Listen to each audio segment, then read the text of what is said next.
Okay, so let's finish this book today.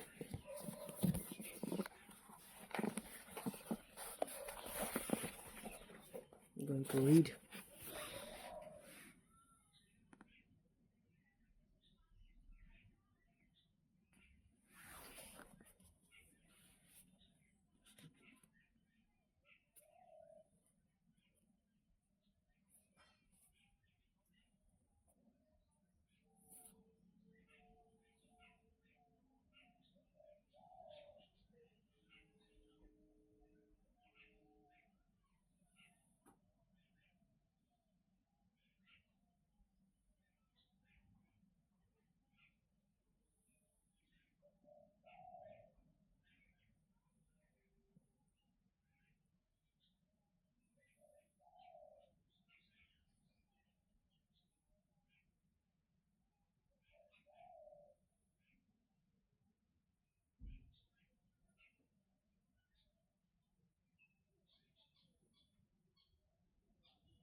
Culture, especially in the establishment media and elite educational institutions.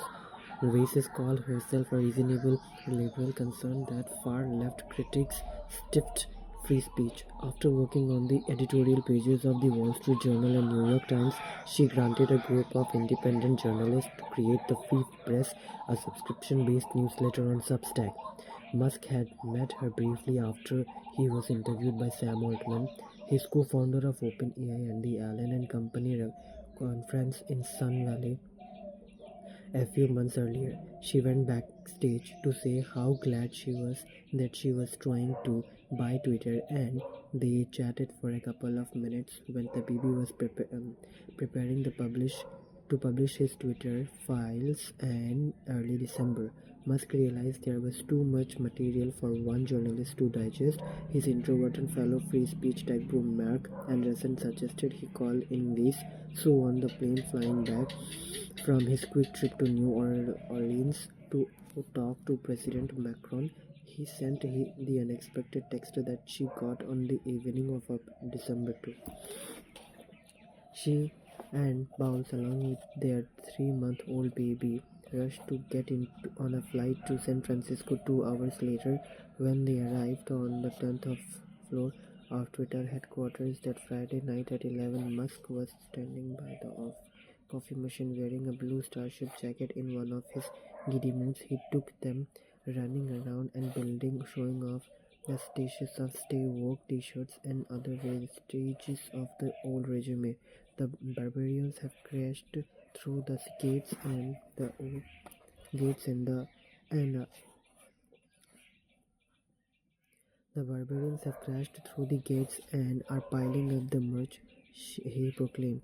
Weiss marveled that he was like a kid who had just bought a candy store and still couldn't believe he owned it. The musketeers Rose Nordine and James Musk showed Weiss in bold some of the computer tools for delving into the company's black Slack archives. They were there until 2 a.m. Then James drove them to where they were staying.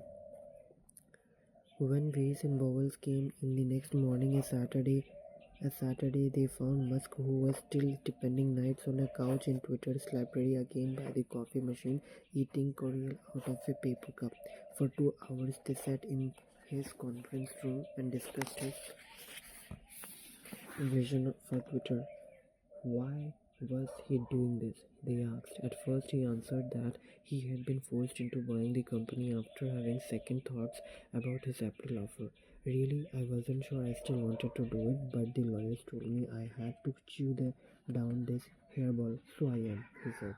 But then Musk began talking honestly about his desire to create a public forum dedicated to free speech.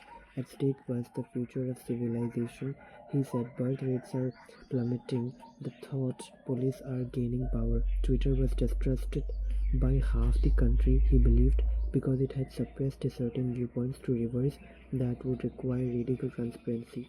We have a goal here, which is to clear that decks of any prior wrongdoing and move forward with a clean slate. I am sleeping at Twitter headquarters for a reason. This is a code red situation. You almost believe him. Oasis told me afterward it was an earnest rather than caustic comment. But even though she was impressed, she retained some of the skepticism that made her an independent journalist. At one point during their 2 hour conversation, she asked how Tesla's business interest in China might affect the way he managed Twitter. Musk got annoyed. That was not what the conversation was supposed to be about. Weiss persisted. Musk said that Twitter would be indeed have to be careful about the words it used regarding China because Tesla's business could be threatened.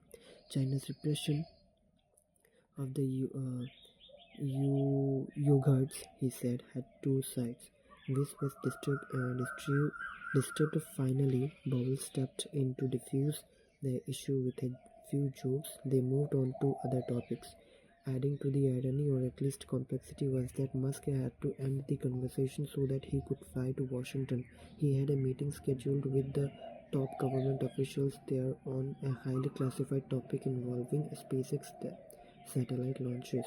Weiss and Bowles had rushed up on Friday night to work on the Twitter files, but they became frustrated over the weekend because they still did not have the tools to get into Twitter's archive of Slack messages and emails. The legal department, worried about privacy issues, was blocking them from getting direct access.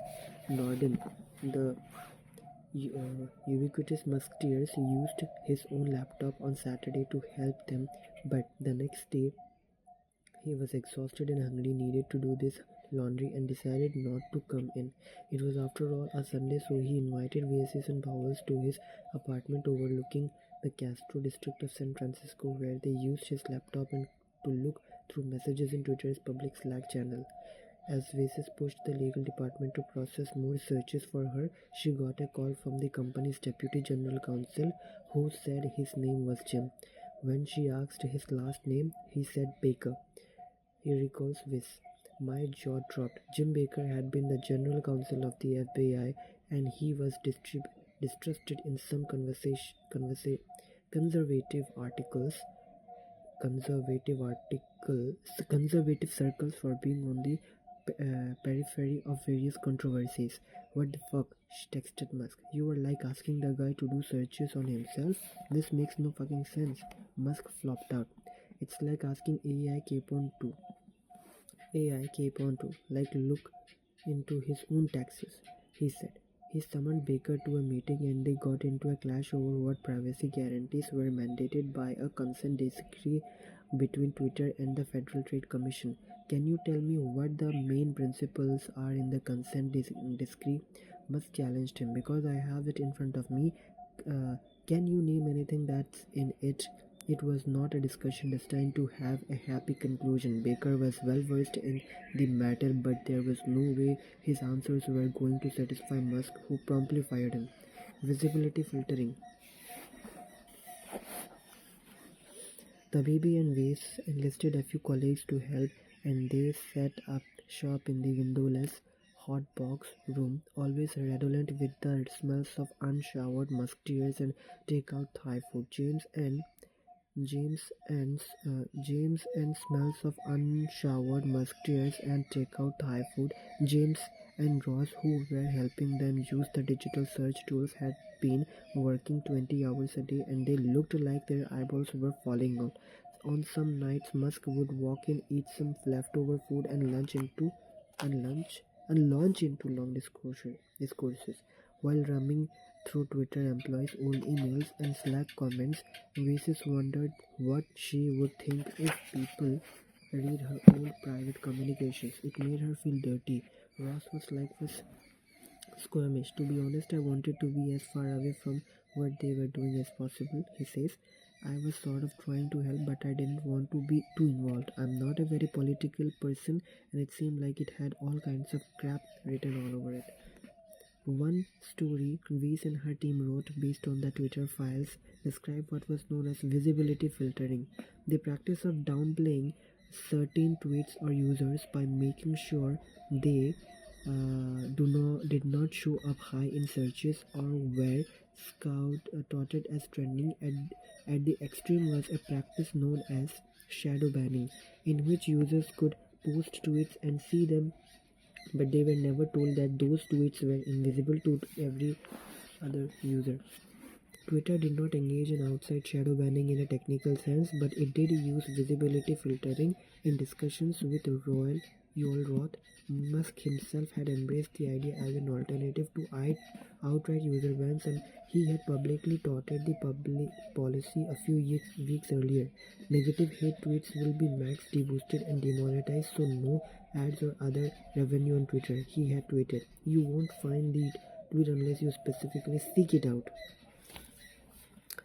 The problem came when the visibility filtering was done with a political bias. Weiss concluded that Twitter moderators were more aggressive at suppressing right-wing tweets. It operated a secret blacklist with teams of employees tasked with suppressing the visibility of accounts or subjects deemed undesirable.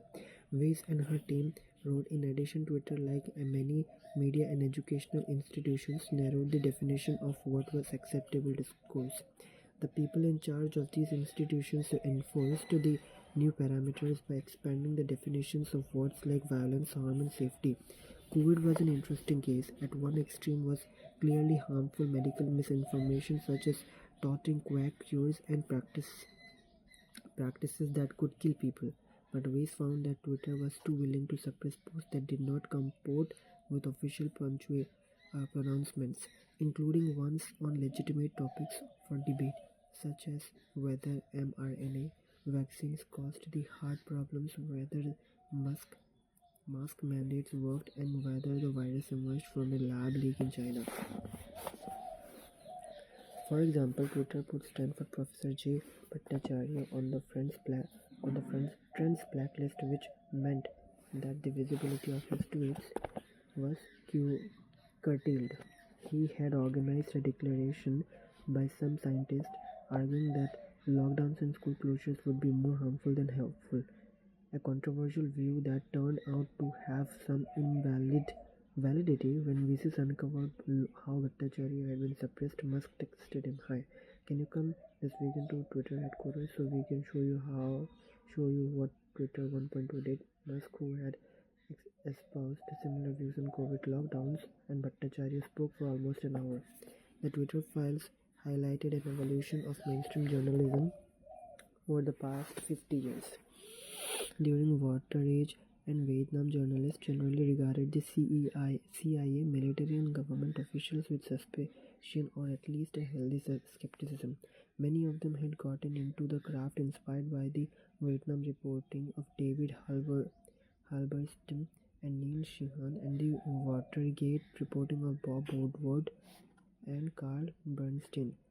But beginning in the 1990s, the accelerating after 9/11 established journalists felt increasingly comfortable sharing information and cooperating with top people in the government and intelligence communities. That mindset was replicated at social media companies, as shown by all the briefings Twitter and other tech companies received. These companies seem not to have had much choice in being made. They made key parts of a global surveillance and information control apparatus, Tabibi wrote, although evidence suggests their Quislinghian executives were mostly all thrilled to be absolved. I think the second half of his sentence is more true than the first. The Twitter files brought some transparency to how Twitter had handled content moderation, but they also showed how difficult the task can be. The FBI, for example, flagged Twitter that some accounts tweeting negatively about vaccines and Ukraine war being secretly run by Russia's intelligence directorate. If that was indeed the case, was it valid for Twitter to suppress these accounts? As the baby himself wrote, this is a difficult speech dilemma. Chapter 91, Rabbit Holes.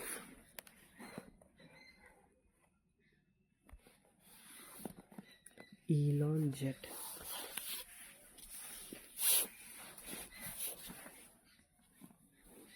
Nothing would more surely make Musk go ballistic than a threat to his own 2-year-old son X, his constant companion and cheerful energizer. One Tuesday night in December, as the Twitter files were unspooling, Musk perceived that such a threat had occurred, and the reverberations rattled the foundations of his proclaimed battle for free speech. A long-time stalker of Grimes had been lurking for a day on the road around the house where she and Musk were staying in the Los Angeles area, and at one point they say he followed a car driven by one of Musk's security detail that was taking X and his nanny to a nearby hotel. The security person pulled into a gas station and confronted the driver, taking a video of him dressed like a ninja with clothes and mask. The guy either jumped on the car hood or tried to climb over it. When the car cornered him, the details were disputed, and when the police arrived, they made no arrest. Using the video that Musk posted, the Washington Post tracked down the guy who told the paper that he believed Grimes was sending him coded messages through her Instagram post. Musk tweeted, "Last night, car carrying Lil X in LA was followed by a crazy stalker, thinking it was me, who later blocked car from moving and climbed onto hood." Musk believed that the stalker and had been able to find where he and Grimes were staying because of a Twitter account called Elonjet. Elonjet, run by a student named Jack Sweeney, that posted the real-time takeoffs and landings of Musk's jet based on public flight information. The connection was murky. Musk had landed in Los Angeles a day before, but Grimes said that there is when she started noticing the stalker's car lurking outside.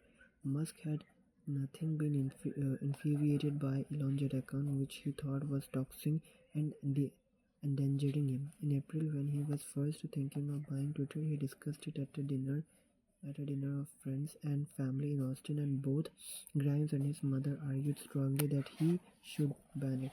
He agreed, but once he took over Twitter, he decided not to. "My commitment to free speech extends even not to banning the account following my claim, even though that is a direct personal safety risk," he tweeted in early November.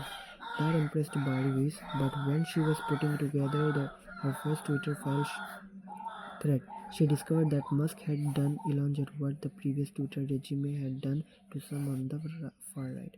Elonjet was being severely visibility filtered, so that it did not show up in the searches. She was disappointed. It seemed hypocritical. Then, after the incident involving X, Musk made the unilateral decision to suspend Elon Jet altogether. He justified it by saying that Twitter now had a policy against doxing people's location. Words yet, especially from the vantage of making the site haven for speech free, Musk arbitrarily suspended a handful of journalists who wrote about what he had done to Elon Jet. His ostensible reason was that their stories had linked to the Elon Jet account had were thus also doxing him, but in fact Elon Jet was no longer available and the link simply led to a page that said account suspended. It thus seemed that Musk had acted partly out of pique, retaliating against journalists whose stories had been critical of him. These included Ryan Mark of the New York Times, Drew Harwell and Taylor Lawrence in Washington of the Washington Post, and at least eight others. Weiss, who was still toiling in the hot box to produce more installments of the Twitter files, found herself in a difficult situation. He was doing the very things that he claimed to disdain about the previous overlords at Twitter. She says some of the people he is kicking off were my biggest bullies on Twitter. I don't like some of these people at all. But I felt like he was betraying the things he was claiming to want Twitter to be about, a public square that wasn't rigged in favor of one side or the other. And just from a purely strategic perspective, he was martyring a lot of assholes. Weiss wrote Musk a private message on Signal, an encrypted message service. Hey, what's going on here? They doxed my plane, he answered. They attacked my son. Weiss discussed the matter with some of the other journalists in the hotbox, but ultimately she was the only one willing to speak up. You can't be a journalist and watch journalists get kicked off Twitter and say nothing. She says, principles still matter to me. She knew it might mean that she would lose her access to report on the Twitter files. And as she joked to Nelly Bowles, I guess Elon won't ever be our sperm donor now. The old regime at Twitter governed by its own whims and biases, and it sure looks like the new regime has the same problem. Weiss tweeted on the morning of December 16, the day after the journalist had been kicked off. I oppose it in both cases. Rather than rigorously pursuing truth, Musk responded on Twitter, you are virtue signaling to show that you are good in the eyes of media elite to keep one foot in both worlds. He then restricted her access on the Twitter space. This is crazy. Jason Calacanis texted David Sachs about Musk's decision to suspend journalists. This is going to ruin attention to the Twitter files. We have got to reverse it. So they jointly texted Musk, you have got to let these people come back. Musk was non-committal. In the middle of their text exchanges, Calacanis noticed that on Twitter Spaces, where users can organize audio discussions, a large group was chatting about the issue. Two of the suspended journalists, Drew Harwell of the Post and Matt Binder of Mashable, were participating, although they were banned from posting. Twitter software had not blocked them from the audio conversations. Calacanis told Musk, who surprised the participants by going to Spaces and sounding very defensive and briskly joining in the conversation. Word quickly spread, and within minutes 30,000 users were listening. When the organizer, BuzzFeed News reporter Katie Noropoulos asked Musk to explain the suspensions, he said it was because they had linked to places that were doxing him. You were suggesting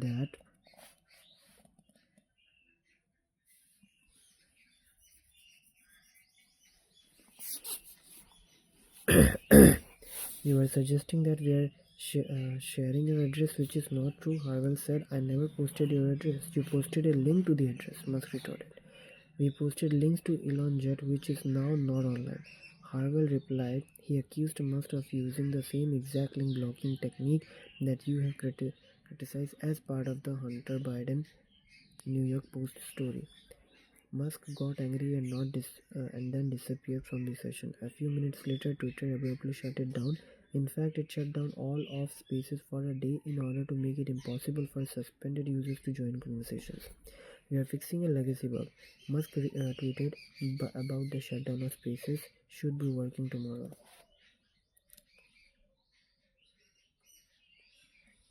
Musk soon realized he had gone too far and looked for some way to reverse himself. He posted a poll asking users whether the buried journalists about should have their accounts restored. More than 58% of the 3.6 million voters said yes, the accounts were restored. Prosecute Fossey. As the controversy swelled, Musk alternated between being angry and jokey. Sitting in the Hotbox conference room one evening with Vasis, some of her colleagues, and James, he started poking fun at the practice of people posting their preferred pronouns. Someone made a joke that Musk should be prosecute Fockey. There were a few nervous laughs. Weiss admits not wanting to challenge Musk at that moment, and Musk started cackling. He repeated the joke 3 times, then at around 3 a.m., he impulsively tweeted it out. "My pronouns are prosecute, Focky." It made little sense, wasn't funny, and managed, in just 5 words, to mock transgender people, conjure up conspiracies about the 81-year-old public health official Anthony Fauci, scare off more advertisers, and create a new handful of enemies who would now never buy Tesla. Oh my god, what's wrong with this guy?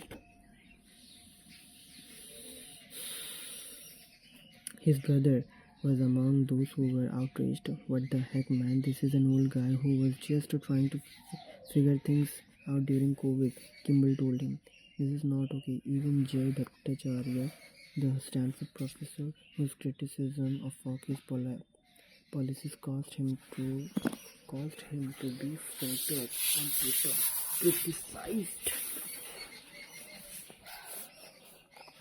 criticized the tweet. "I think that Fauci made tremendous mistakes," he said, "but I think the right redress is not to prosecute him, but for history to remember him having made those mistakes." The Fauci tweet was not merely the example of Musk expressing anti-woke or right-wing sentiments. He was skittering at some times on the edges of the rabbit holes of conspiracy theories about sinister global elite forces. It was flip side to his impish speculations that we might actually live in a simulation in his darker moods. He brooded that behind our reality were dark conspirational forces like in the Matrix. For example, he retweeted comments on Robert Kennedy Jr., a fervent anti-vaxxer who alleged that the CIA had killed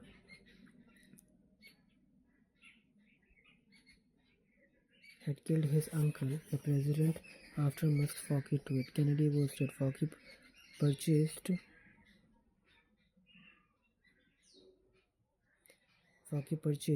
Omera among virologists globally with a total of $37 billion in annual payouts in research grants. With the paymaster is gone, the orthodoxies will unravel. Precisely, Musk replied he would later host a Twitter Spaces with Kennedy when he decided to run for president against Biden. As often, there were unnerving echoes of his father. Errol had been spouting conspiracy theories about COVID for more than 2 years. "This man should be fired," he said of Fauci on Facebook in April 2020. Later that year, he alleged that Bill Gates knew about COVID 6 months before it spread, and he had negotiated $100 billion contract to trace it. By 2021, he was full-throated denier of COVID vaccines, Trump's election loss, and the 9/11 terrorist attacks. From all of the info coming out, it appears the 9/11 attacks were all set up, and the evidence is overwhelming, he said. And just a few weeks before Elon launched the Twitter files, Elon posted a rant on Facebook about how COVID was a lie. He said of the said of the vaccines, if you were stupid enough to have the injection and especially boosters, you were going to die soon. After the Twitter files were published, Errol sent his son to other unsolicited messages. The left or gangster have got to be stopped, he wrote. Civilization is at stake. The election had been stolen from Trump and it was essential to let him back on Twitter. He is our only ray of light. He then advised his son to remember the lessons he learned as a child on the playgrounds of South Africa. Trying to replicate the gangsters is futile. The more you try, the less they fear or respect you. Hit them hard, or hit anyone hard, and they will respect you. Elon never saw these messages in an attempt to purge his father's demons, and he had changed his email address and not given Errol the new one. Fallout. When Yoel Roth resigned from Twitter in November, his major worry was that Musk would unleash a Twitter mob on him that would threaten his safety. At first it seemed he had been spared, but then when his email and Slack messages were released in the Twitter files in December, Musk trained his flamethrower on him. The Twitter files showed Roth discussing how to handle such issues as a Hunter Biden laptop story. Most of his comments were thoughtful, but they still elicited angry reactions on Twitter. At one point, a user posted a tweet saying, "I think I may have found the problem." It pointed to a post Roth had made in 2010 that linked without comment to a journal article asking whether it was wrong for a teacher to have sex with an 18-year-old student. That explains a lot, Musk replied. Musk then took up the bludgeon on his own. He tweeted out a screenshot of a paragraph of Roth's University of Pennsylvania doctoral dissertation titled Gay Data, which discussed the ways the gay hookup sites such as Grindr could deal with users under the age of 18. Musk commented, "Looks like Yoel is arguing in favor of children being able to access adult internet services." Roth had nothing to do with pedophilia, but Musk's insinuations stirred up Pizzagate-style conspiracies lurking in the dark recesses of Twitter, who unleashed a barrage of homophobic and anti-Semitic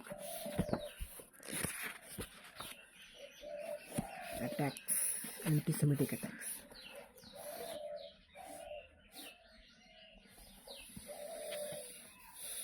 A tabloid then published Roth's address, forcing him to go into hiding. Musk made the decision to share a defamatory allegation that I support or condone pedophilia. Roth later said, "I had to leave my home and sell it.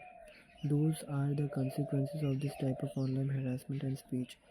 On the Sunday that he stayed outraged with his foggy tweet, Musk dropped in on the hotbox at Twitter and offered the Musketeers and other tickets for a Dave Chappelle comedy event that evening. Even at a show by famously anti-woke comedian, it became evident that Musk's tweet had added a new layer of damage to his reputation. "Ladies and gentlemen, make some noise for the richest man in the world," Chappelle proclaimed as he invited Elon Musk on stage. There was some applause, but also a long chorus of boos. "It sounds like some of those people who you fired are in the audience," Chappelle said. He jokingly assured Musk that the booing was mainly from people in the terrible seats. Musk's erratic tweets further hurt Twitter with advertisers. He asked for a call with David Zaslav, the CEO of Warner Bros. Discovery, and they spoke for more than an hour. Zaslav told him that he was doing self-destructive things that made it harder to attract brands that were aspirational. He should focus on improving the product by adding longer video offerings and making ads more effective. The damage even spilled over to Tesla. Its stock had dropped to $156 a share, down from $340. when he first announced his interest in Twitter at its meeting in Austin on December 14, the Tesla board, usually very compliant, told Musk that the Twitter controversies were hurting the Tesla brand. Musk pushed back, saying that the sales numbers were bad around the world, even where people were not paying attention to the controversies, and it was due mainly to macroeconomic factors. But both Kimball and board chair Roblin Devlin kept pressing him, saying that his behavior was a factor. The giant elephant in the room was that he was acting like a fucking idiot, Kimball says. Christmas Keepers, December 2022.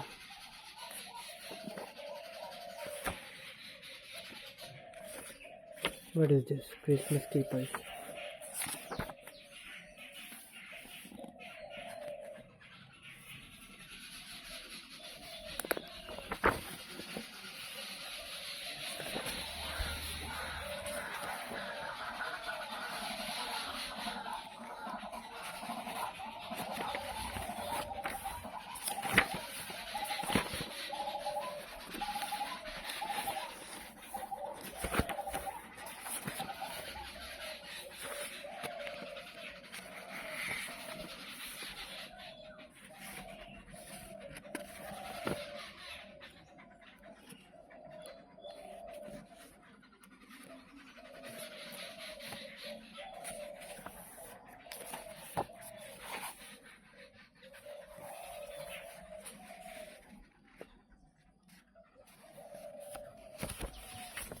Okay, I think this will be enough for today, and yeah, that's it. We will read from 92 tomorrow. Okay, no problem.